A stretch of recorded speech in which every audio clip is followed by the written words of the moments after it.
Et la paix soit sur vous et la miséricorde d'Allah subhanahu wa ta'ala et sa bénédiction.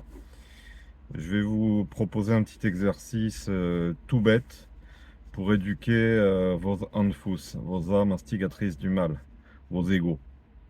Euh, alors moi je suis conducteur poids lourd, donc je passe énormément de temps sur la route.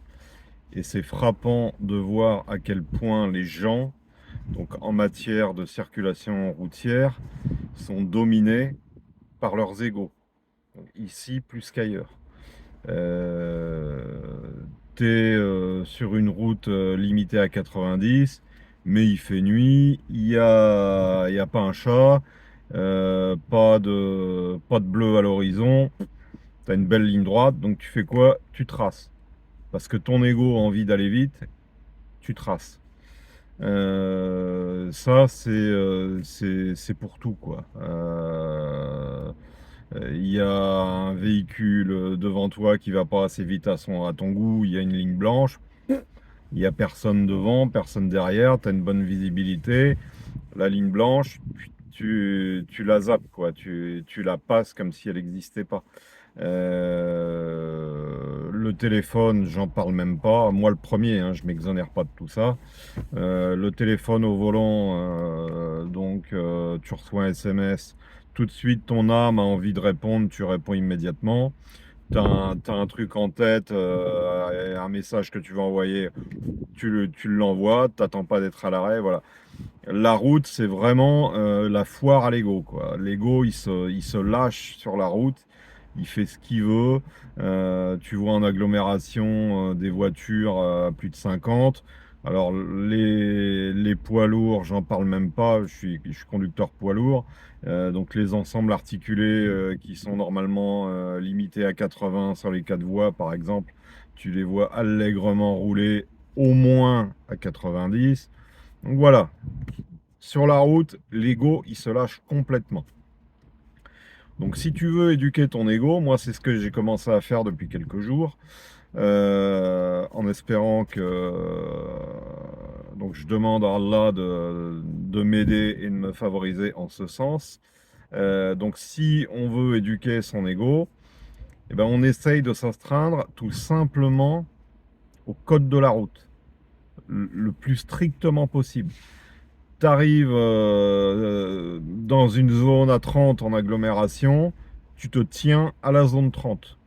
Même si ton pied te démange, que tu as envie d'accélérer parce qu'il y a la place pour rouler à 50, voilà, tu n'écoutes pas ton âme instigatrice, tu respectes scrupuleusement le code de la route, intégralement. C'est pas facile, je vous prie de croire que c'est pas facile. Mais c'est un très bon exercice. Et déjà, ça permet d'être vigilant par rapport à soi-même, par rapport aux injonctions de son âme, par rapport aux injonctions de son ego. Et ça permet de se brider. Donc c'est un excellent travail éducatif. Alors, et puis ça permet de prendre conscience d'une chose, tout simplement, c'est que quand on est confronté à une situation, comme l'a répété mon cher il y a quelques jours, c'est l'ego qui réagit le premier. À chaud, tout de suite, c'est l'ego qui prend le dessus. Et ça, c'est particulièrement vrai sur la route. Donc,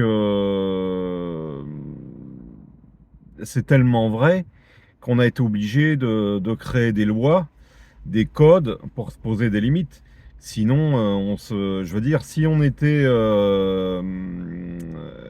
automatiquement régi par la loi divine, on appliquerait la loi divine et on n'aurait pas besoin alors, la loi divine telle que posée par le Coran, à Sharia, déjà, la plupart d'entre nous, on la connaît même pas. Donc l'appliquer, c'est un rêve. Donc on est obligé de se poser des règles, des réglementations, des législations accessibles à tous, souvent bêtes et méchantes, et que tout un chacun peut comprendre.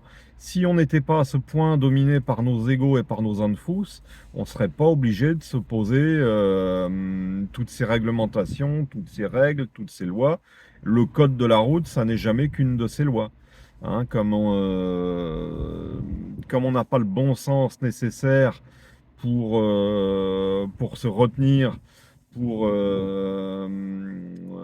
nous brider. Alors, bon, le code de la route, c'est un petit peu particulier parce que ça vient un peu compléter Charlira, puisque, alors, ça va vous paraître étrange ce que je vous dis, mais Charlira, dans l'absolu, porte en soi le code de la route.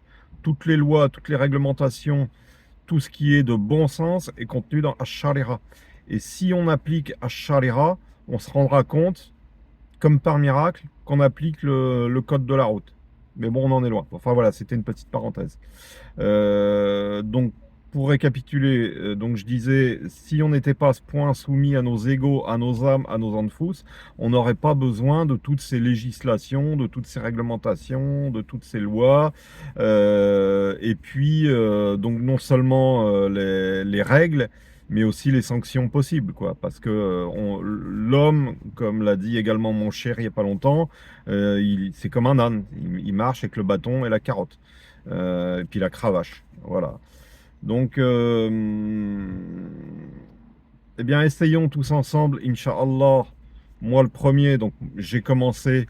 Astreignons-nous à cet exercice de respecter le code de la route, non pas pour être des citoyens modèles ou je ne sais quoi, mais vraiment pour éduquer nos âmes, pour éduquer nos égos, pour les brider. Parce que vraiment, la route, c'est l'espace où, plus qu'ailleurs, l'ego se lâche. Voilà. Barakallahu fikum wa jazakumullahu khayran. Subhana rabbika rabbil izzati amma yasifun wa salamun ala al-mursalin walhamdulillahi rabbil alamin. Assalamu alaykum wa rahmatullahi ta'ala wa barakatuh.